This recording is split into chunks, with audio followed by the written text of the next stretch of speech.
Tanora mpandrara miisa 330 misehatra eo amin'ny tontolo ambanivohitra no voasivana hisitraka ny tetikasa titre vert ao amin'ny faritra Vakinankaratra.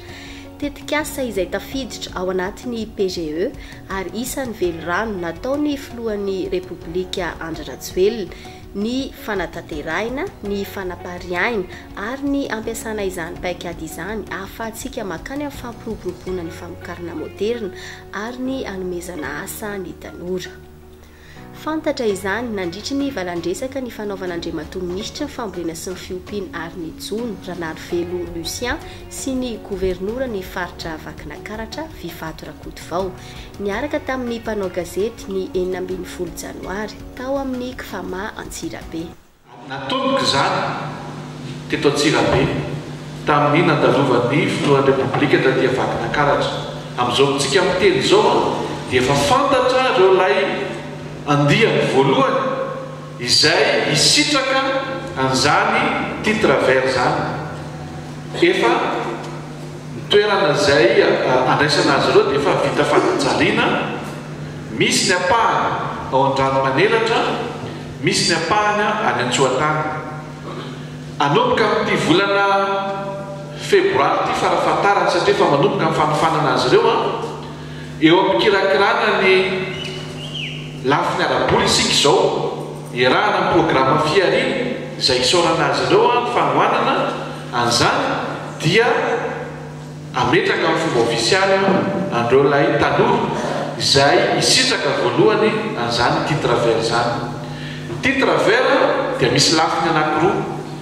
Ny titre vert ataontsika hoe à vocation économique, zany hoe tena lafiny économique zany no safidianana sy nametrahana azy ireo dia misy an'izay lafiny izay zany ny aty amin'ny ty faritra Vakinankaratra ity. Fa misy ihany koa ny ataontsika hoe titre vert amin'ny lafiny sosialy.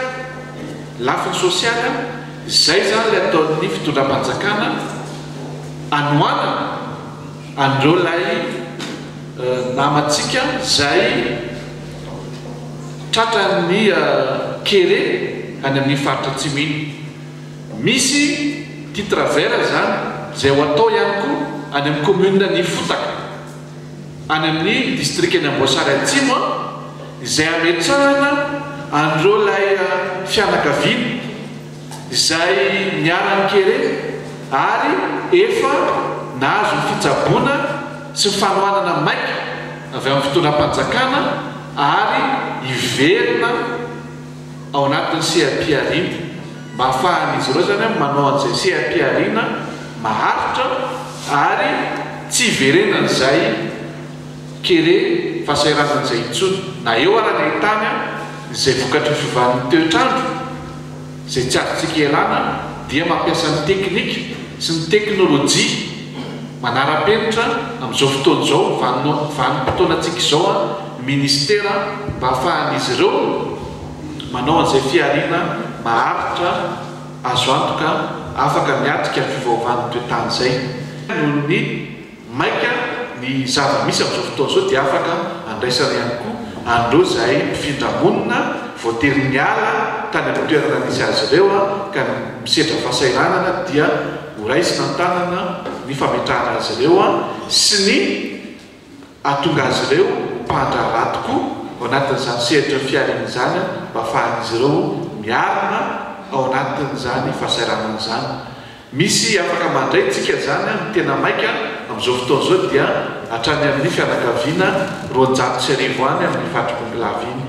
Fambolena, fiompiana, mety asa tanana ary misy ihany koa mety sehatra any amin'ny ataontsika hoe karama manampy satria tsy ampy main d'œuvre ihany koa any manampy azy ireo amin'ny asa fikarakarana ny fambolena, fiompiana amin'iny faritra Pongilavy iny.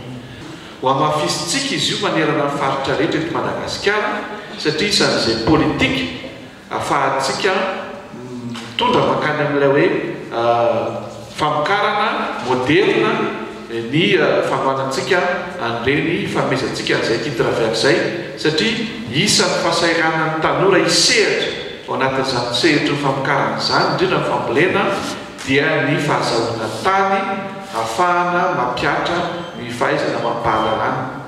Ao anatin'izany titre vert zany tsy hoe tany any nomena fa matsibola ihany nomena fa misy ihany koa ny fanofanana ny encadrement technique izay ho atao ministera ary ny fampifandraisana azy ireo amin'ny mpandrara mba hisiany tsena maharitra mba ahafahan'izy ireo zany tena manana izay fiarina miatrika nyity famokarana mitodika amin'ny tsena zay.